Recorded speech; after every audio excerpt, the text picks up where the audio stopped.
दैनिक Bible पठन दिन 195। पुराना नियम, जोना 1, जोना चैप्टर 2, जोना 3, जोना चैप्टर 4। नया नियम, रोमन्स चैप्टर 2:1 से 16। न्याय करने वाले मेरे मित्र, तू चाहे कोई भी है, तेरे पास कोई बहाना नहीं है, क्योंकि जिस बात के लिए तू किसी दूसरे को दोषी मानता है, उसी से तू अपने आप को भी अपराधी सिद्ध करता है, क्योंकि तू जिन कर्मों का न्याय करता है उन्हें आप भी करता है। अब हम ये जानते हैं कि जो लोग ऐसे काम करते हैं उन्हें परमेश्वर का उचित दंड मिलता है। किंतु हे मेरे मित्र, क्या तू सोचता है कि तू जिन कामों के लिए दूसरों को अपराधी ठहराता है और अपने आप वैसे ही काम करता है, तो क्या तू सोचता है कि तू परमेश्वर के न्याय से बच जाएगा?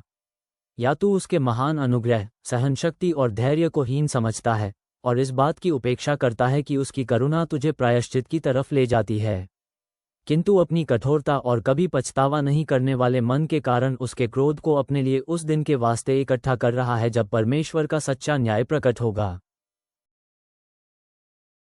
परमेश्वर हर किसी को उसके कर्मों के अनुसार फल देगा।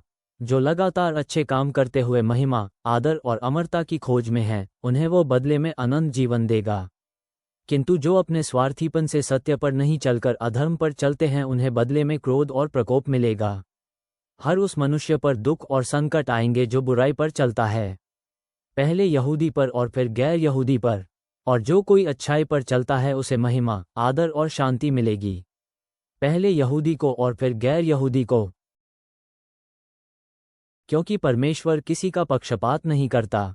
जिन्होंने व्यवस्था को पाए बिना पाप किए, वे व्यवस्था से बाहर रहते हुए नष्ट होंगे, और जिन्होंने व्यवस्था में रहते हुए पाप किए, उन्हें व्यवस्था के अनुसार ही दंड मिलेगा।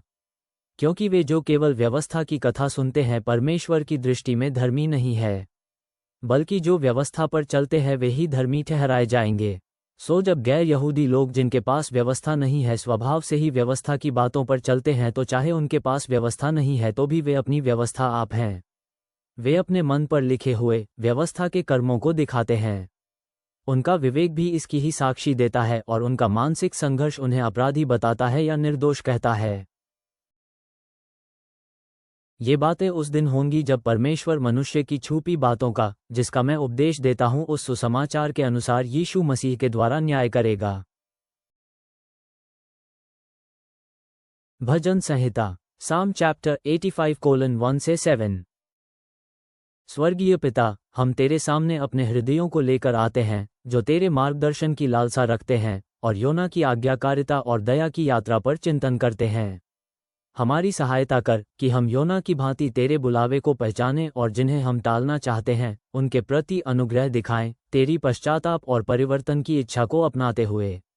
जैसे हम रोमियों की पुस्तक की बुद्धि पर मनन करते हैं, हमें सिखा कि हम अपने कार्यों और निर्णयों पर विचार करें, और हमें याद दिला कि तेरी दयालुता हमें पश्चाताप की ओर ले जाती है। भजन संहिता 85 की पुनःस्थापना की पुकार हमारे जीवन में गूंजें, क्योंकि हम तेरी क्षमा और शांति की खोज करते हैं। हमें तेरी इच्छा और उद्देश्य के अनुसार ढाल। आमेन।